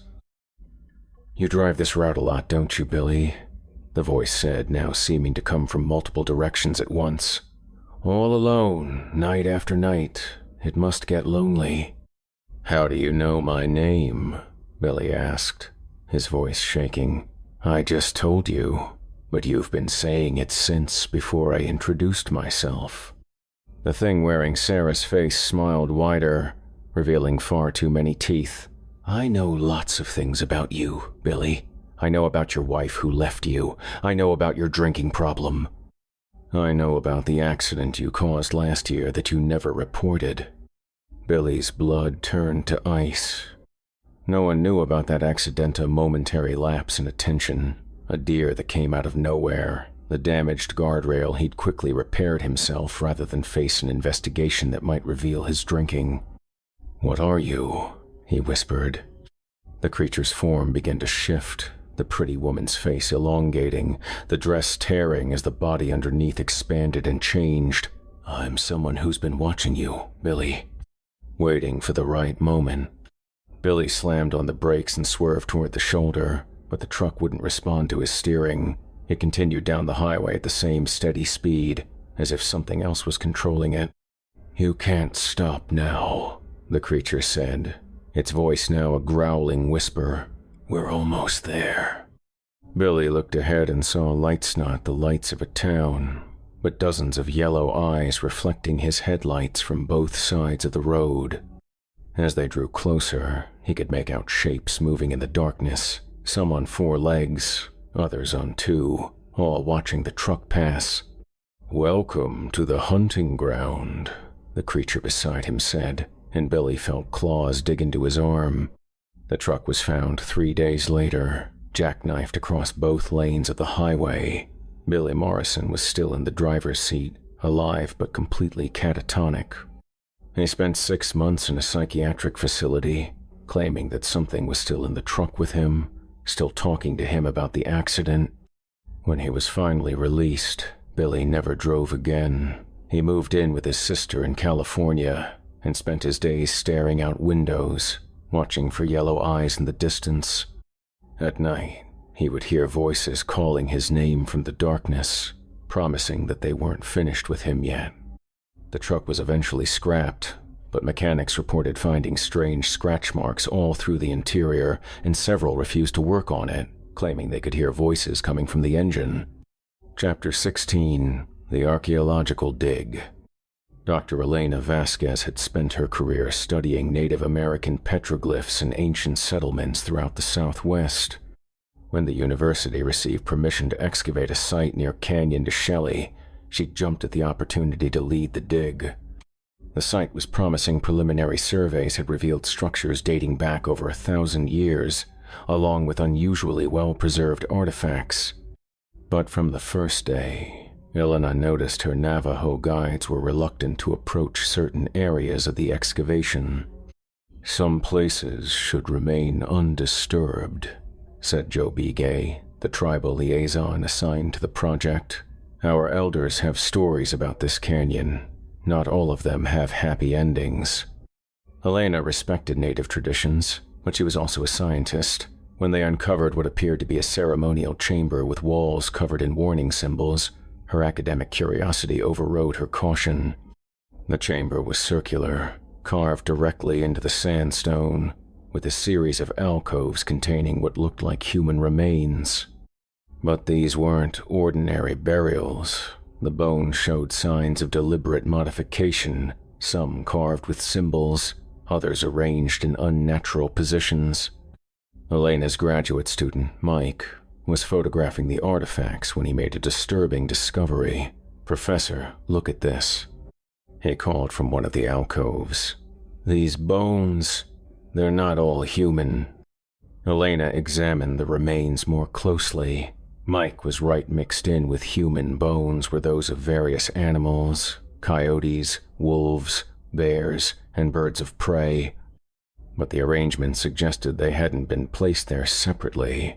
The bones were fused together in impossible ways, as if multiple skeletons had been combined into single entities.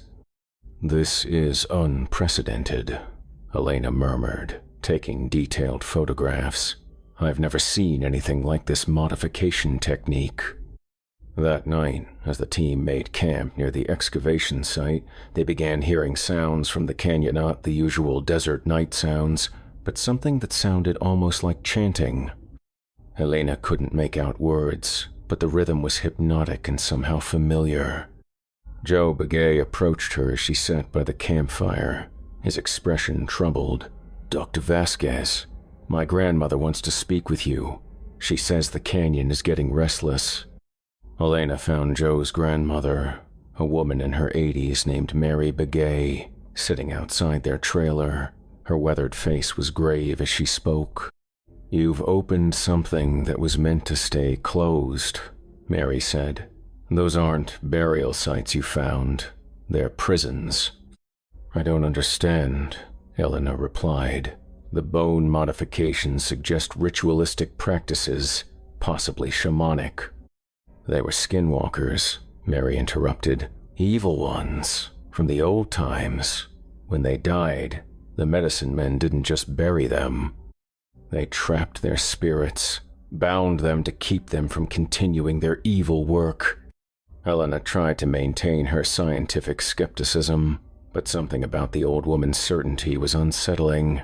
Even if that were true, the remains have been there for centuries. "They're just bones now." Mary shook her head. "Some things don't stay dead when they don't want to, especially when someone comes along and disturbs their rest."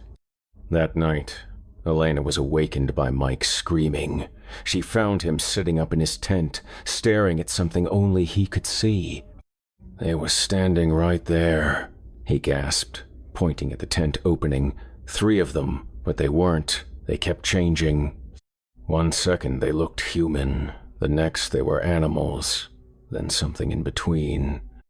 Elena tried to calm him, attributing the experience to stress and the power of suggestion after hearing Mary's warnings. But when she looked outside, she found tracks in the sand around their campsite, tracks that started as human footprints but gradually changed, becoming longer, with claw marks instead of toes. The next morning, they returned to the excavation site to find their equipment had been moved. All of their carefully cataloged artifacts were now arranged in a large circle around the ceremonial chamber. The bones they'd removed were back in their alcoves, but now they were arranged differently, standing upright, as if the skeletal figures were watching the entrance. "We're leaving," Elena announced, but as they packed their equipment, she realized Mike was missing. They found him standing in the ceremonial chamber, staring at the wall paintings with a blank expression. "Mike?" Elena called, but he didn't respond. When she touched his shoulder, he turned around, and she saw that his eyes had changed. They were yellow now, with elongated pupils like those of a predator. "The Guardians are awake," Mike said, but his voice carried an undertone that didn't sound human. "They want their sacred things returned." Elena backed away as Mike's form began to shift, his bones cracking and reshaping. Behind her, she could hear more sounds, footsteps, growling, and what sounded like multiple voices chanting in a language she didn't recognize. She ran from the chamber and didn't stop until she reached the vehicles. Joe Begay was already there, loading equipment with desperate haste. "Where's Mike?" he asked. "He's not Mike anymore," Elena gasped. They drove away from the canyon, but in the rearview mirror, Elena could see figures emerging from the excavation site, some human, some animal, some horrible combinations of both. Mike was among them, but his form kept shifting, never settling on one shape for more than a few seconds. The university officially listed Mike as missing, presumed dead after a fall in the canyon. Elena never spoke publicly about what she'd seen, but she never returned to archaeological work. She moved to the East Coast and took a job teaching high school history. But sometimes, late at night, she receives emails from Mike's account photographs of their excavation site, but different now. The ceremonial chamber has been expanded, and the walls are covered with new symbols. And standing in the center of each photograph is a figure that looks like Mike, but with eyes that reflect the camera flash like mirrors, smiling with too many teeth. The excavation site was officially closed, but hikers in the area report seeing lights moving through the canyon at night and hearing voices chanting in languages that sound almost, but not quite, human. Chapter 17. The Ranch Hand. Tommy Yazzie had worked cattle ranches all his life, but the job at the Broken Arrow Ranch in northern New Mexico was different from the start. The pay was too good for simple ranch work, and the owner, a wealthy businessman from back east, had only one unusual requirement: never work alone after sunset. Strange things happen out here at night. The foreman, Pete, had warned him on his first day, "Stick to the daylight hours, and you'll be fine." The boss learned that lesson the hard way. Tommy respected the rules for the first few weeks, but when several head of cattle went missing from the north pasture, he felt obligated to investigate. The tracks were unlike anything he'd seen, too large for coyotes, wrong shape for wolves, and far too organized for any wild animal. Against his better judgment, Tommy decided to stay out past dark to watch for whatever was taking the cattle. He positioned himself on a ridge overlooking the pasture, with a clear view of the herd and good cover behind some boulders. As full darkness settled over the landscape, Tommy heard the cattle becoming restless. They were bunching together, making nervous sounds that suggested the presence of a predator. Through his binoculars, he could see their eyes reflecting starlight as they moved in agitated circles. Then he saw the stalkers. At first, they looked like large dogs or wolves circling the herd, but their movements were too coordinated, too purposeful. As Tommy watched, one of the creatures stood up on its hind legs, revealing a form that was disturbingly human-like but wrong in every proportion. The creature raised its head and made a sound that froze Tommy's blood, not a howl, not a human voice, but something in between. The other creatures responded, and Tommy realized they were communicating, working together like a hunting pack. What happened next defied everything Tommy thought he knew about predators. Instead of rushing the cattle, the creatures began to change. Their forms shifted and flowed, becoming more human-like, and then Tommy heard something that made him question his sanity. One of the creatures spoke in perfect English, using Tommy's own voice. "Here, boss. Over here. Help me with this gate." Tommy's voice was calling to the cattle, coaxing them toward a break in the fence line where the other creatures waited. The cattle, recognizing the familiar voice, began moving toward the sound. Tommy tried to shout a warning, but his throat had seized up with terror. He watched helplessly as the creatures herded a dozen head of cattle toward the fence opening. But instead of driving them through to steal them, the creatures surrounded the animals. What followed was a feeding frenzy unlike anything Tommy had ever witnessed. The creatures fell upon the cattle with savage efficiency, but they weren't just killing for meat. They seemed to be draining the animals, leaving behind husks that collapsed like deflated balloons. When the feeding was finished, the creatures began to change again. This time, they took on the forms of the cattle they had just consumed, perfect mimics down to the individual markings and brand symbols. Tommy watched in horror as the creature cattle rejoined the main herd, indistinguishable from the real animals. The remaining genuine cattle showed no signs of distress. They couldn't tell the difference either. Tommy knew he had to get back to the ranch house, but as he prepared to leave his hiding spot, one of the creatures looked directly at him. Even in the darkness, he could see its yellow eyes fixed on his position. The creature began walking toward his hiding place, and as it approached, it started to change again. This time, it took on Tommy's own appearance, his clothes, his build, even his distinctive hat and bandana. "Tommy," the thing called in his voice. "Tommy, where are you? Pete sent me to find you." Tommy remained motionless behind the rocks, barely breathing. The creature continued its approach, now close enough that Tommy could smell it, a rank, wild odor like a wet animal mixed with something rotten. "I know you're here, Tommy," the creature whispered, now standing just a few feet away. "I can smell your fear. It's delicious." Tommy closed his eyes and prayed, something he hadn't done since childhood. When he opened them, the creature was gone, but he could hear it moving around the rocks, circling his position. He waited until dawn before moving, and when he finally emerged from his hiding spot, he found tracks in the sand all around the boulders, dozens of different animal tracks, but also human footprints that matched his own boots exactly. Tommy quit the ranch that day, but he couldn't leave the memory behind. He moved back to the reservation and lived with his grandmother, but the nightmares never stopped. He would dream of seeing himself in mirrors, but the reflection would have yellow eyes and too many teeth. A year later, Pete called to tell him that they'd found Tommy's replacement dead in the north pasture, drained of blood just like the cattle. But the strange thing was, the man continued showing up for work for 3 more days after they'd found his body, and none of the other ranch hands had noticed anything wrong until Pete pointed it out.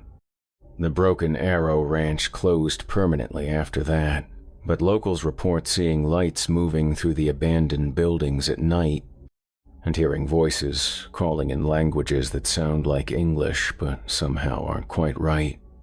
Sometimes, travelers on the nearby highway claim to see ranch hands working cattle in the abandoned pastures, but when they look more closely, the figures always disappear. Tommy still lives on the reservation, but he never goes out after dark, and he's covered all the mirrors in his house. He tells people it's because he's superstitious, but the truth is simpler. He's afraid that someday, when he looks in a mirror, something else will be looking back. Chapter 18. The Desert Wedding. Lisa Chen thought she'd found the perfect venue for her destination wedding, a restored adobe chapel in the Sonoran Desert, surrounded by ancient saguaro cacti and offering stunning sunset views. The location was remote enough to ensure privacy for her and David's intimate ceremony, but close enough to Tucson for their guests to reach easily. The wedding planner, a local woman named Rosa, had been enthusiastic about the venue but had made one strange request. The ceremony had to end before full darkness, and all guests needed to be off the property by 9 p.m. "It's just a local ordinance," Rosa had explained. "The area has some wildlife management restrictions." Lisa hadn't thought much about it at the time, but as their wedding day approached, she began hearing odd stories about the chapel's history. Built in the 1800s as a mission church, it had been abandoned for decades after a series of mysterious disappearances in the area. On the day of the wedding, everything went perfectly. The ceremony was beautiful, the photographs were stunning, and their guests were having a wonderful time at the reception. But as the sun began to set, Rosa became increasingly agitated, repeatedly checking her watch and urging everyone to begin wrapping up the celebration. "We really need to have everyone out soon," she told Lisa. "The local authorities are very strict about the curfew." Lisa was enjoying her wedding too much to end it early, and several of their guests had traveled long distances to be there. When Rosa left at 8:30, muttering about insurance liability, Lisa decided they would stay for just 1 more hour. As darkness fell completely, the desert around the chapel came alive with sounds, not the usual coyote calls and owl hoots, but something more organized, almost like singing. Several guests commented on the beautiful night music, though Lisa thought it sounded vaguely unsettling. Around 10 p.m., Lisa's cousin Jenny came running back from the parking area, her face pale with terror.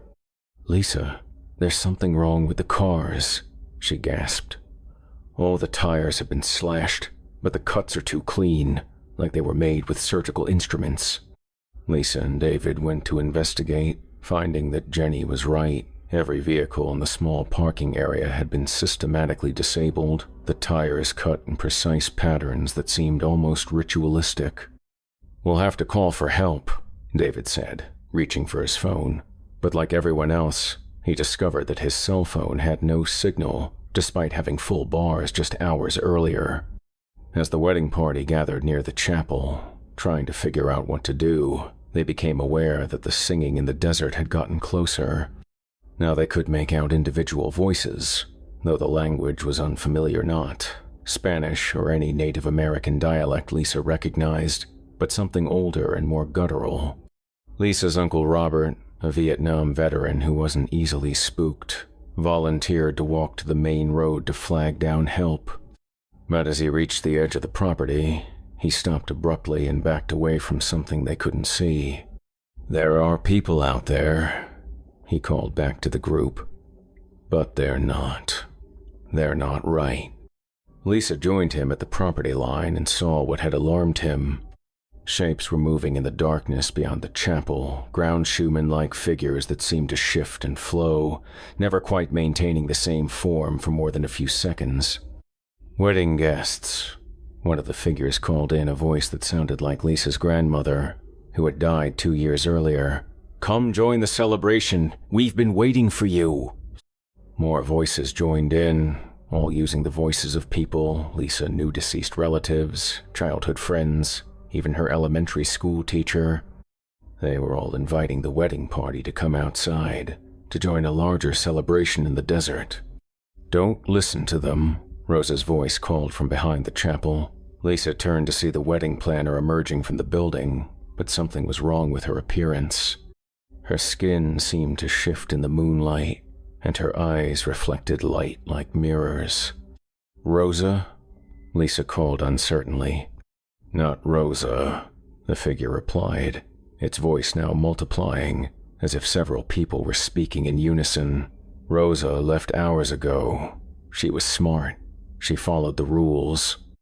The thing wearing Rosa's face began to change, its form stretching and distorting. The wedding dress it now wore identical to Lisa's store as the body underneath expanded. "But you stayed," it continued, its voice becoming a growl. "You ignored the warnings. You disturbed the sacred time." David stepped in front of Lisa, but the creature laughed a sound like breaking glass mixed with animal snarling. "The groom!" it exclaimed with delight. "How romantic. You can be together forever now, just like you promised." More figures emerged from the shadows around the chapelsome, wearing the faces of their guests, others shifting between human and animal forms.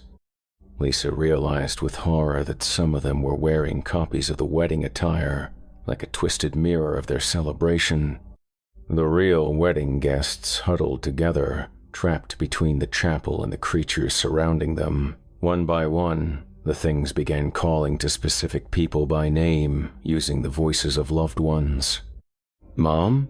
David's younger brother called out, taking a step toward one of the figures. "Mom, is that you?" "Don't!" Lisa screamed, but it was too late. The boy ran toward the creature wearing his dead mother's face, and as soon as he crossed the property line, he vanished. In his place stood another figure, identical to him but with yellow eyes that reflected the moonlight. "Tommy," David called, but the thing that looked like his brother just smiled and began walking back toward the group. The night became a nightmare of familiar voices calling from the darkness, of wedding guests disappearing one by one, only to return as something else. Lisa watched her maid of honor, her college roommate, her own father all walk into the desert and come back changed. By dawn, only Lisa and David remained unchanged, cowering inside the chapel as the creatures circled outside. They could hear their friends and family calling to them, pleading for them to come out, to join the eternal celebration. When the sun finally rose, the desert fell silent. Lisa and David emerged to find their cars repaired, their phones working, but no sign of any of their guests. The wedding gifts were still arranged on the tables, the flowers still fresh, as if the reception had just ended. They drove back to Tucson in silence, but when they tried to report what had happened, no one believed them. There was no record of their missing guests ever existing, no hotel reservations, no flight records, no evidence they had ever been real people. Lisa and David's marriage lasted only 6 months. They couldn't bear to look at each other without remembering that night, and they both had recurring nightmares about their wedding guests calling to them from the darkness. Lisa moved back to California and changed her name, but every year on her wedding anniversary, she receives cards in the mail wedding congratulations signed by all her missing guests. Postmarked from a town that doesn't exist, the photos inside show their faces, but with yellow eyes and 2 wide smiles, standing in front of a chapel that looks just like the one where she was married. She never remarried, and she avoids the desert entirely. But sometimes, on quiet nights, she can hear singing in the distance the same haunting melody from her wedding night, calling her back to complete the celebration that was never finished. Chapter 19. The Border Patrol Agent. Agent Carlos Mendoza had been patrolling the remote stretches of the Arizona-Mexico border for 8 years, but he'd never experienced anything like the reports coming in from Sector 7. Illegal crossings had stopped completely in a 20-mile stretch of desert that was usually one of the busiest corridors. The silence itself was ominous. Drug smugglers and human traffickers didn't just abandon a profitable route without reason. When Carlos volunteered to investigate solo, his supervisor was reluctant to approve the mission. Last 3 agents we sent out there came back different, Lieutenant Morrison said, studying Carlos's file. Rodriguez quit the service entirely. Won't talk about what he saw. Martinez requested a transfer to Alaska, said he needed to get as far from the desert as possible. Carlos dismissed their concerns as typical Border Patrol stress. The job could break anyone's nerve after enough time in the harsh wilderness. He'd seen plenty of tough agents crack under the isolation and constant danger. He began his patrol at dusk, driving the network of dirt roads that paralleled the international fence.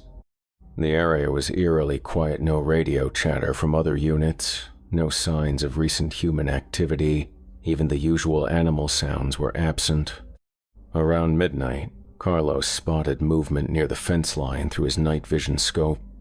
At first, it looked like a group of people crossing illegally, but their movements were wrong too coordinated, too purposeful.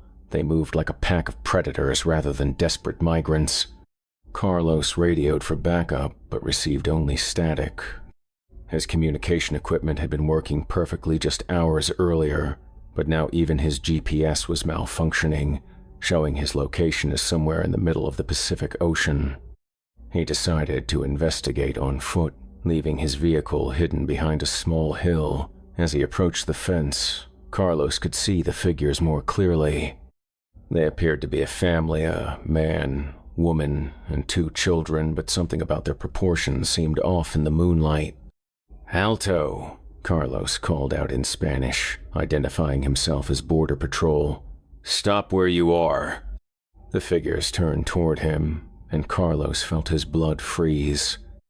In the green glow of his night vision, he could see their faces, clearly human features, but with eyes that reflected light like mirrors and mouths that were too wide, filled with too many teeth. "Señor Official," the man replied in perfect Spanish, his voice carrying an unnatural echo. "We are just trying to cross to find work. Please, we have children."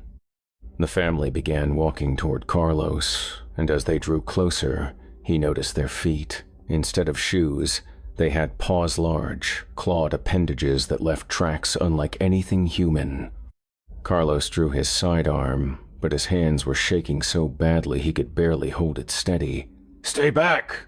he shouted, but his voice cracked with terror. "Why are you afraid, officer?"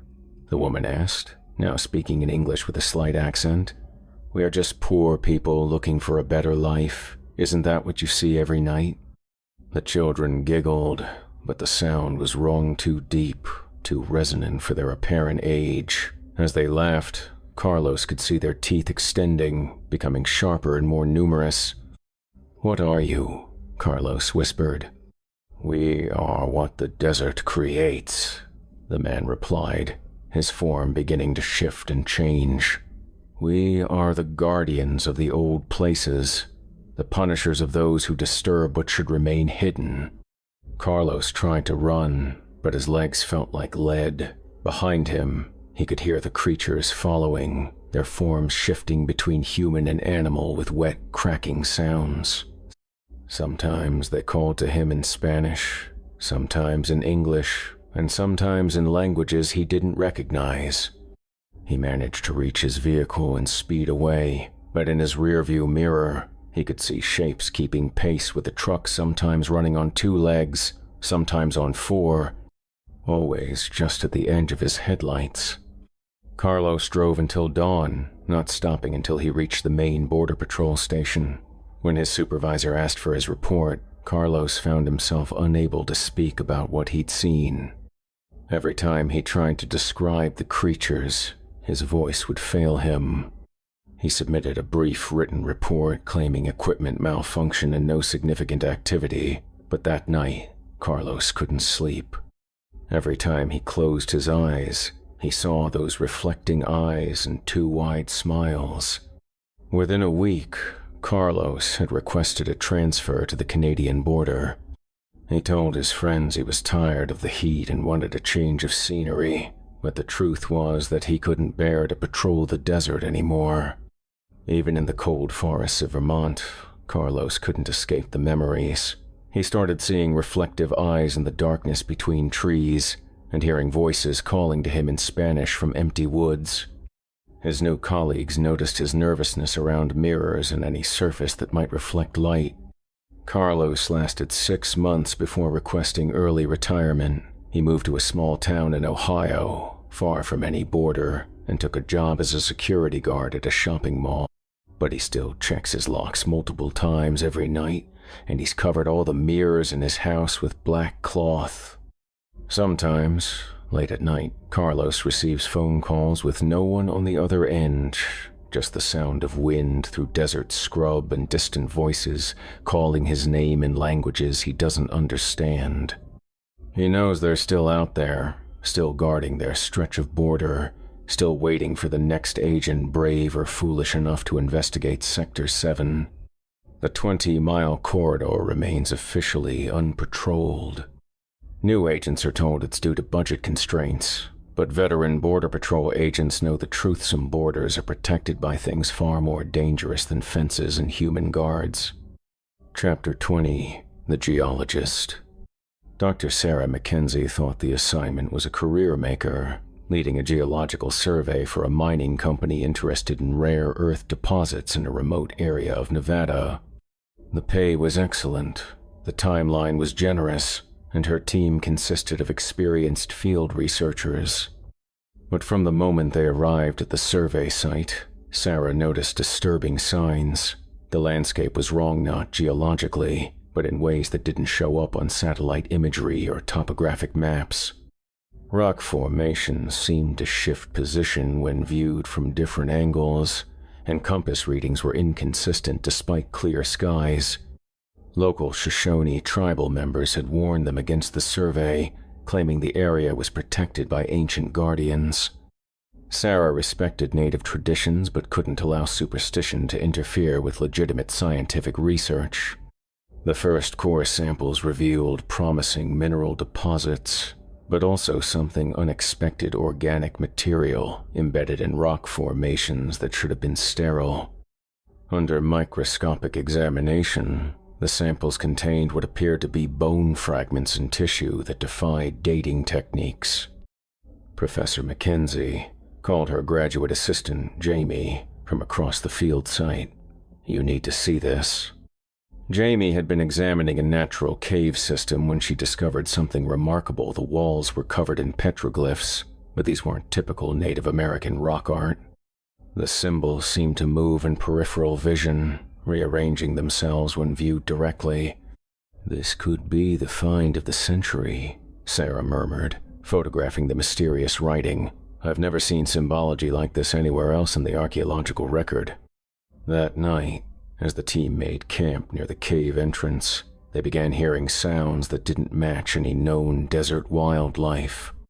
Not howling or calling, but something that sounded almost like machine or a rhythmic pounding and grinding that seemed to come from deep underground.